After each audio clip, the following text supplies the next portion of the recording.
Is it Dorf on Lord of the Rings? Yeah. Yeah, they got the big beard, he's got the axe. You would be one of them for sure.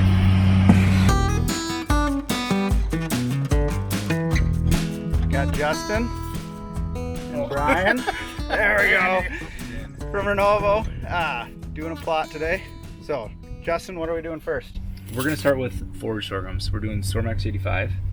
We'll tape every other row. So, why do we go 15 inches, Justin? Well, that's going to be most similar how we do it in a field so that it stands the best. If we get it too tight together, we're probably going to have a little spindlier stalk, and sorghum's not known to stand the best at all times, especially get a little wind. So if we widen the row, make that stalk heavier, hopefully it stands better. Get a knife. You need a knife. Yeah. Is this Gorilla Tape? What is this stuff? Silage bag tape. Guaranteed never to come off. So we have to plug every row that goes to the back. Okay, let's see if Justin did it right. Is there 12 open rows? 1, 2, 3. Wow. Woohoo! Okay, let's start a calibration. So let's go into a rate module calibration. Start. We want to calibrate our module. We're gonna try to catch 0.1 pounds per row. We'll leave it at 5 mile an hour since we're doing a plot, and a 12 pound per acre rate. And then we'll hit continue here and everything will spin. Spin the meters, and we are catching them in 3 different buckets, and then we will weigh those buckets and put it in the monitor, and it'll do an automatic calibration. So we caught 8 rows, and then we caught 0.903895 pounds, and except we should have caught about 0.8 pounds, so we were pretty close. And now we're set. We'll just change the amount of seed to 12 pounds per acre, and we're good to go. What's going in next? Spartan. Spartan. Enter. Let's make it active, and we're good to go.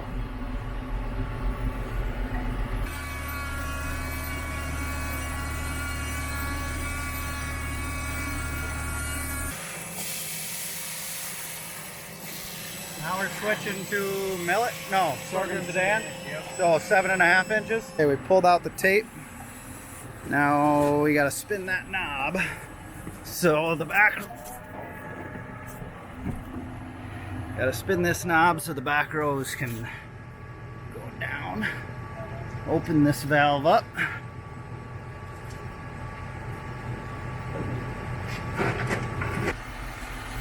Let's go in. Systems, air seeder, nope, equipment, air seeder,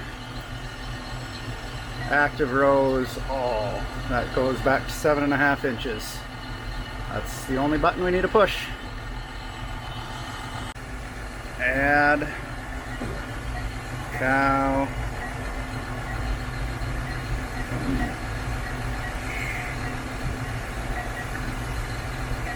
This is more of a grass type, and so it'll be less stocky, more leafy, and a heavier seeding rate.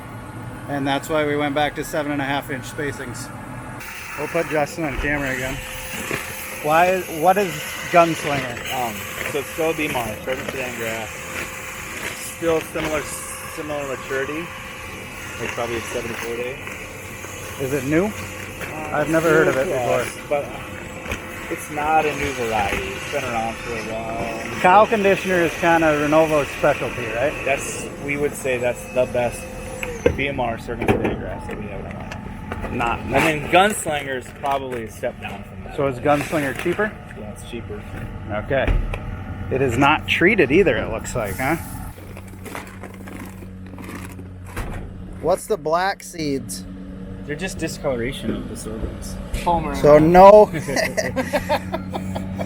no seed treatment on this compared to the last three. Yep. He eats it to find out. Real healthy. Okay, Brian, what do we got? Cowboy. Cowboy? What's the Yep. difference? Raw cowboy. Raw Cowboy. Non-BMR sorghum sedan. They're very economical sorghum sedan. Works great in a lot of grazing and operations. Cover crop application that you're just going to leave in the field. You know, maybe you just want to gain some residue or something like that. Or you're just planting something on a whim and you're not sure if you're going to get moisture, but you're going to throw it out and save as much value per acre as you possibly can. Then maybe throw on cowboy. But if you're going to graze it, use cow conditioner. If you're going to hay it, use cow conditioner. Sometimes chopping it is, your digestibility is going to be pretty good anyways because particle size helps that. So you can still chop this and have pretty good feed.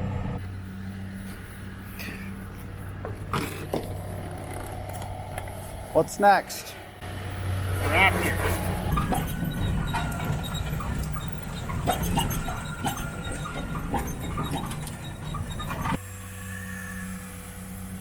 Turbo is next. This stuff's green. It's green. This is Turbo, which is a BMR brachitic sorghum sedan grass. So we did the brachitic forage sorghum. Brachitic. What's brachitic? It is a dwarf plant. So brachitic means shortened nodes. Dwarf. We're taking that whole entire 8-foot long stalk and we're shrinking it down to like a 4 or 5 foot tall stalk.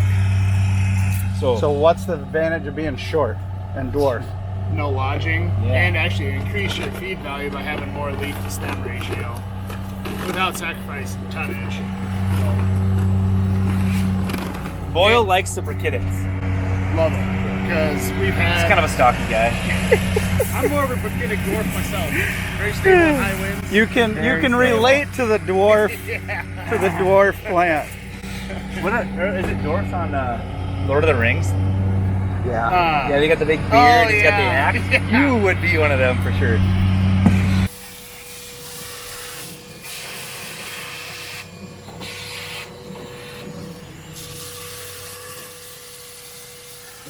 Millets. Switching to millets. Yep. What's the difference between a millet and a sorghum sedan? Well, we really like to differentiate them in two different ways. Usually we plant millet for hay, and you Dry? can Dry or hay. wet? Dry Okay. hay. Yep. They are a different kind of species, and there's a couple different kinds. Hybrid pearl millet. It's a multi-cut, kind of improved variety. You want to put that on your better ground. Some of the other single cuts like German and White Wonder millet, they're kind of an emergency hay crop, or you're planning on only getting one off of it. And then Japanese millet is a multi-cut as well. It's probably not the quality of hybrid pearl millet, but it likes wet feet. What are we starting with? Pearl? Yep. Hey, So- Max. Smaller seed than the sorghum. Mm-hmm. How many days after your planting can you expect to cut? You're probably still looking at similar, probably in 55 to 65 days. It's probably about the same deal if you're About going to do 2 months? Yeah, sorghum sedan. You're probably going to manage it about the same like that. If it gets belt loop high, you're going to want to go cut it. Waist high, you cut Yeah. it? What did you say? Belt? Belt loop. Belt loop instead of waist. I've never heard of that one. New seed, new species, new calibration. 25 pounds to the acre, catching 0.1 pounds per row again, hopefully. So the sorghum sedan was a 0.0016 pounds per revolution. Now we are at a 0.0018, so just smaller seed flows through a little quicker, so we're putting a little bit more pounds per revolution down. And switch it to 25 instead of 20 pounds. So Japanese millet, Yep. 1 or 2 cuts? You can do 2 cut. Same, about, It's pretty popular. Like, actually, guys will cut it once and then graze it the second time. that's our plan. Yep. That's what we're hoping to do. It's kind of good tonnage. Maybe not quite the quality that pearl will be of feed quality. But Good on wet feet. Hey, we're getting to the wet side of the plot, so Yeah. that's good. Yeah. And then 60 days But till yeah, first about cut? the same. Same, 2 months. Yep. 36 inches high. Belt loop high? Yeah, belt loop high to a tall guy. Maybe chest high to a dwarf. Millet's a weed around here. Mm-hmm. What do you tell guys when they're worried that this is gonna just turn into a noxious weed on their farm? Like in the row crop, like PP or Yeah, something. say they get like say they get hailed out, or say Yeah. you got PP and you want to do Japanese, or the next one's German. Yeah. It even says foxtail. Yeah. Right. Yeah. Foxtail right on it. Well, foxtail's a weed. So. Yeah.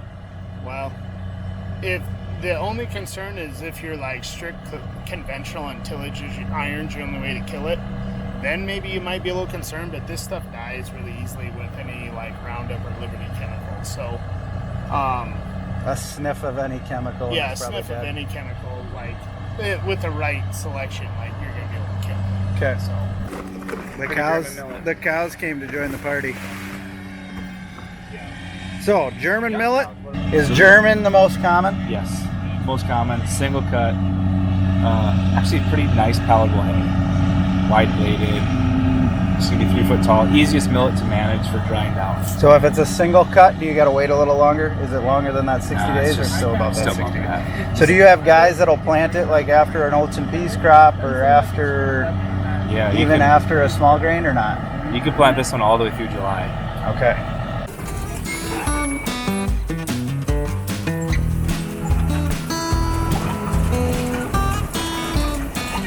So now what are we switching to? Teff.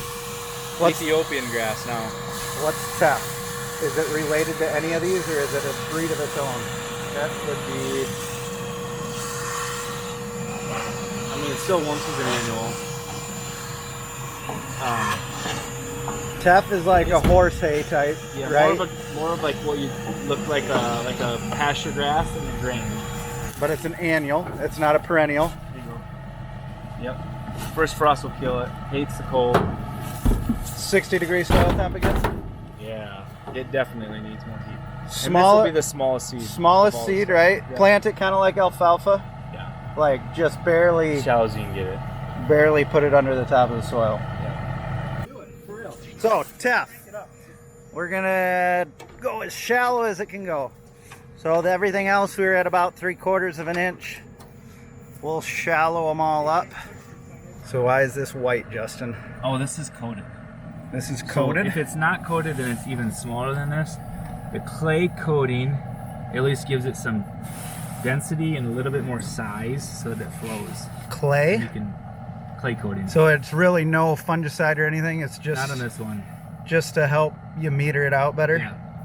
The clay does enhance germination because the clay holds moisture. So if we get rain and then we get dry, at least the clay holds moisture next to the seed, and that helps germination too. We're done. Yeah, it did. Only like 1 acre an hour.